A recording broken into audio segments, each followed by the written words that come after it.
Hi guys, welcome back to my channel. ఈరోజు అయితే మనము సేమియా వడియాలు చేస్తున్నాం అనమాట. ఎంతో టేస్టీగా క్రిస్పీగా ఉండే ఈ సేమియా వడియాలు ఎలా చేయాలో ఈరోజు మనం చూద్దాం. కావాల్సిన పదార్థాలు: బియ్యం, దీన్ని రేషన్ బియ్యం అని అంటారు, స్టోర్ బియ్యం అని అంటారు. దీన్ని తీసుకుంటే వడియాలు బాగా వస్తాయి. ఆ కొలతకి తగిన ఉప్పు తీసుకోవాలి. మనము 1 పావు బియ్యం తీసుకొని దాన్ని బాగా కడిగి 24 గంటల సేపు పాటు నానబెట్టుకున్న తర్వాత ఆ నీళ్ళన్నీ పారబోసి 1 పావుకి 3 పావుల నీళ్ళు కొలత తీసుకోవాలి. రుబ్బుకునేటప్పుడు ఆ నీళ్లు మధ్య మధ్యలో కొద్ది కొద్దిగా వేసుకుంటూ రుబ్బాలి. నున్నగా రుబ్బాలి, రవరవలాగా తగలకూడదనమాట. పావుకి మనం 2 స్పూన్ల ఉప్పు తీసుకోవాలి. సో ఇప్పుడు మనం మిక్సీ పట్టేసామన్నమాట. సో ఇది ఈ కన్సిస్టెన్సీలో ఉంటే మనకు వడియాలు బాగా వస్తాయి. ఈ కన్సిస్టెన్సీలో ఉండాలి, చూడండి.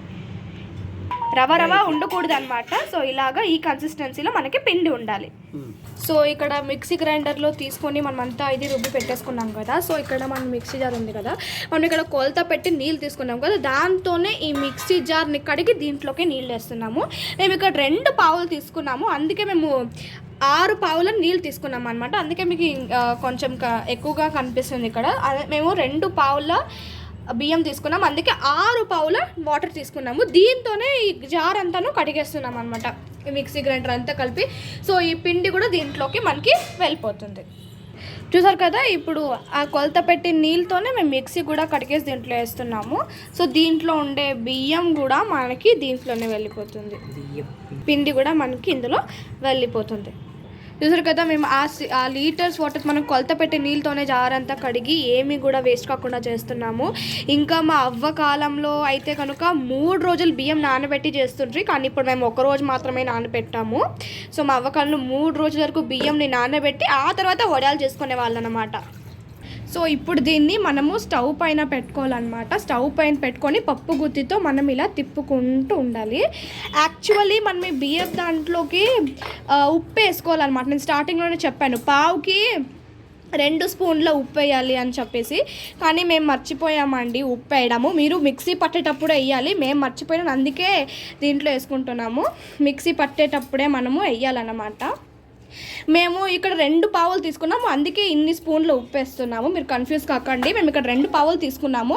మేము మీకు పావుకి కొలత చెప్పామన్నమాట. సో ఇలా తిప్పుతూ ఉంటే లమ్స్ కట్టకుండా ఉంటాయి అన్నమాట మనకి. మనం తిప్పుకునేటప్పుడు మిడిల్లో ఒకటే అనకూడదండి, మనం ఆ కార్నర్స్ చుట్టూ కూడా అనాలన్నమాట. సో కార్నర్స్లోనే ఎక్కువగా ఉంటలు కడుతుంటాయి. సో మనం అలా కార్నర్స్ను కూడా అనుకుంటే మనకు ఉంటలు కట్టకుండా ఉంటాయి అన్నమాట. కదా ఇక్కడ ఆవిరి వస్తుంది మనకి. సో ఇలా ఆవిరి వచ్చినప్పుడు మన పిండి బాగా రెడీ అయిపోయింది అనమాట. సో ఇలా అన్నప్పుడు మనకి ఇలా చూపుగా నిలబడాలన్నమాట. ఇలా నిలబడినప్పుడు మన పిండి ప్రిపేర్ అయిపోయిందని అర్థం. దీన్ని చక్లీ పావు అంటారనమాట. మనం ఈ చక్లీ పావు తీసుకొని ఇప్పుడు సేమియాల వడియాలు చేస్తున్నాం అనమాట. సో చక్లీ పావులోకి ఇలాంటిది పెట్టాలన్నమాట. సో ఇక్కడ ఇలా కింద సెటిల్ చేసేసుకొని మనం దీన్ని ఇలా క్లోజ్ చేసేసిన తర్వాత దీన్ని ఇప్పుడు దాంట్లోకి పిండి వేసుకుంటాం. ఈ చక్లీ పావులోకి లోపల ఒకవేళ అయితే కొంచెం ఇలా నూనె పూసుకోవాలన్నమాట. పిండి ఇక్కడెక్కడ చుట్టూ అంటుకోకుండా వస్తుంది, అందుకే మనం దీని లోపలికి ఒక్కవేళది నూనె పూస్తే చాలు. సో ఈ చక్లీ పావులోకి ఈ పిండిని మనం వేసేసుకుంటున్నాం, చూడండి ఇక్కడ.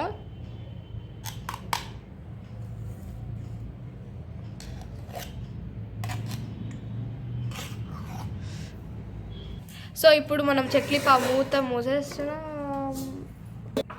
ఇప్పుడు మనం ఇక్కడ సేమియా వడియాలని ఇలా వేసేసుకుంటున్నాం, చూడండి.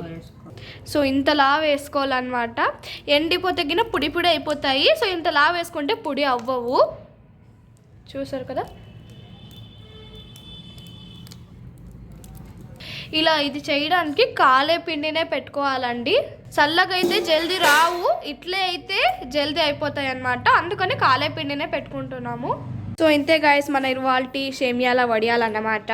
సో ఇలా మనం ఒత్తి పెట్టేసుకోవాలి. యాక్చువల్లీ మేము ఉడికించేటప్పుడే 4 టీ స్పూన్ల నూనె వేసాము, అది క్లిప్ మిస్ అయిపోయింది. సో మీరు మాత్రం ఉడికించేటప్పుడే 4 టీ స్పూన్ల నూనె వేసుకొని ఉడికించండి.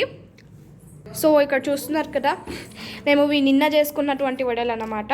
సో ఇక్కడ చూడండి, ఇలా వైట్గా ఉన్నంటే ఇంకోసారి పెట్టాలి మనం ఎండకి, లేకపోతే ఇలా ఇలా మనకి వైట్గా ఏమీ లేదు అంటే మనకి వడియాలు రెడీ అయిపోయినట్టు. సో మీరు ఈ వడియాల్ని ఒక కప్పు బియ్యం తీసుకొని అదే కప్పు కొలతతో మనం నీళ్ళేసి అది ఎలా వచ్చిందో మాకు కామెంట్స్లో చెప్పండి. Thanks for watching. Please like, share and subscribe to my channel. Bye.